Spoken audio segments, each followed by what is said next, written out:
Hello mga kangipin, this is Doc Sheen and we're gonna answer another questions from our YouTube channel. But before everything else, don't forget to subscribe and click the bell button below para pag may bago po tayong video, manonotify kayo. So, eto na yung tanong. Sabi po dito, Doc, ano ang dahilan bakit po masakit ang ngipin ko nung pinabunot niya daw?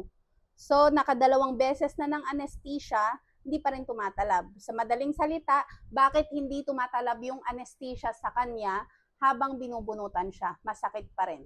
So, number one reason is pwede pong merong infection or maga yung ngipin niya. Kaya hindi tumatalab yung anesthesia.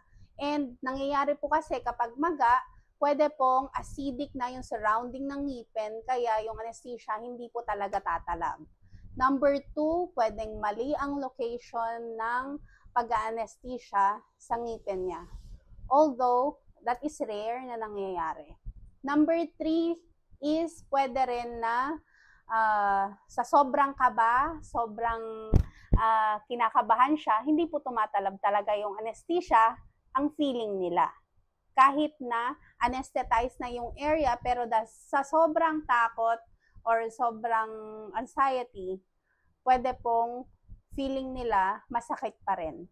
And last one is pwede rin po na resistant yung tao sa gamot or dun sa anesthesia, kaya hindi siya ganun ka-profound, hindi ganun tumatalab yung anesthesia or mabilis nawawala yung talab ng anesthesia sa kanila. And I hope nasagot ko ang tanong ninyo.